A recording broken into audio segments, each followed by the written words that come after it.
Hello দর্শক বন্ধুরা, দেখুন আর একটা ভিডিও নিয়ে এসেছি। এই যে আমার যে 20 শতক জমিতে শসা লাগিয়েছিলাম, দেখা যাচ্ছে বেডগুলো যে আছে, এই যে বেডগুলো আছে দেখুন দেখা যাচ্ছে। মালচিং করা ছিল, তো মালচিংটা উঠিয়ে দিয়েছি। তো মালচিং উঠানোর পরেও দেখা যাচ্ছে কি মাটিতে রস আছে। দেখুন 1 মাস জমি আমি রেখে দিয়েছিলাম ফেলে, 1 মাস আগে শেষ হয়েছে। ভাবছিলাম যে শীতকালীন শসা লাগাবো বা ক্ষীরা লাগাবো। তো আমি যেহেতু একটা জমিতে আমার শসা লাগিয়েছি, তো ওই জন্য আর এই শসা লাগালাম না। তো এখন হচ্ছে আমি যে জিনিসটা লাগাচ্ছি সেটা হচ্ছে বরবটি অর্থাৎ কালাই। তো জমি আমি চাষ করিনি, ঘাসটা দেখা যাচ্ছে ড্রেনে, ও পরিষ্কার করে নিব আস্তে আস্তে।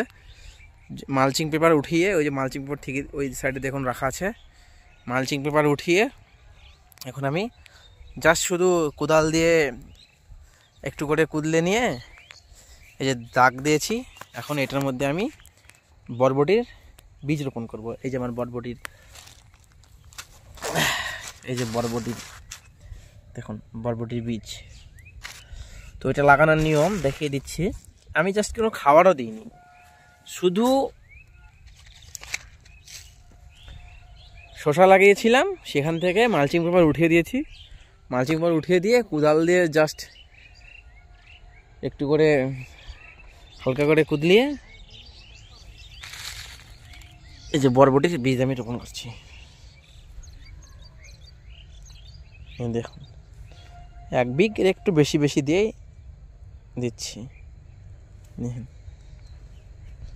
এইভাবে রোপণ করা যাবে।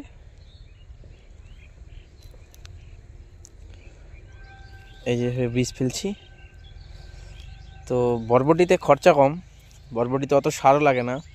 এবার যখন গাছটা উঠে যাবে তখন আমি এই যে বেডটা আছে, যে বেড দেখা যাচ্ছে, এই বেডটাকে পর্যাপ্ত পরিমাণে মিক্সচার যেটা ফসফেট, পটাশ, ইউরিয়া, এছাড়াও আর 10-26 দিয়ে ভালো করে এটা বেঁধে দিব। সার দিয়ে এই যে বেডটা ভেঙে দিয়ে এটাকে বেঁধে দিব, তাহলেই বরবটি হয়ে যাবে। তো বরবটি চাষে খরচা কম। এই যে বীজ ফেলছি, এভাবে মোটামুটি 1 বিঘ একটু পর পর বীজটা ফেলতে হবে। তো এটা শীতকালীন বরবটি চাষ সবচেয়ে খরচা কম। এতে আপনার যে ঝাংলা বা শসা চাষ যেমন তৈরি করতে মাচা তৈরি করতে হয়, এটা মাচা চাষ করতেও সুবিধা, অত অসুবিধা হয় না মাচা চাষ করতেও। এই যে আমার বরবটির বীজ, দেখেন বীজ খুব শুকনো, ভালো কোয়ালিটির চারা। ও কি করে এভাবে ফেলার পরে আপনারা কিভাবে ঢেকে দিবেন সেটা আপনাদেরকে দেখাবো।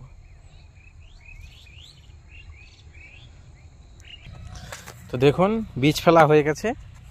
এই যে আমি বীজ ফেলছি, দেখুন এই যে বীজ ফেলা হয়ে গেছে। তো এটাকে এখন ঢেকে দিতে হবে। ঢেকে দিব কীভাবে দেখুন, এই যে এইভাবে ঢেকে দিচ্ছি, এইভাবে ঢেকে দিচ্ছি। জাস্ট কিছু না, শুধু আপনারা কোদাল দিয়ে খুঁড়েছি, বেডের উপরেই মালচিং পেপার সরিয়ে একটু কোদাল দিয়ে কুদলিয়ে জাস্ট শুধু দাগ টেনেছি, দাগ টেনে বীজ দিয়ে ঢেকে দিচ্ছি। এই যে শসা গাছের মূল দেখাই যাচ্ছে, যা রস আছে জমিতে এটাতেই গাছ উঠে যাবে। যাই হোক, আপনারা বরবটি লাগান, শীতকালে বরবটিটা ভালোই হয় অন্যান্য ফসলের থেকে। শীতকালে শসা চাষ খুব একটু টাফ হবে, কিন্তু সময় লাগে, গাছ খুব স্লো বৃদ্ধি হয়।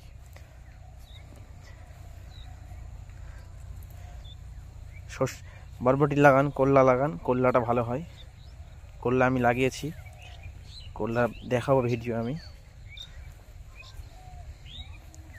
3টা জমি আছে আমার, 3টা জমিতে একটাতে শসা, একটাতে করলা, একটা বরবটি।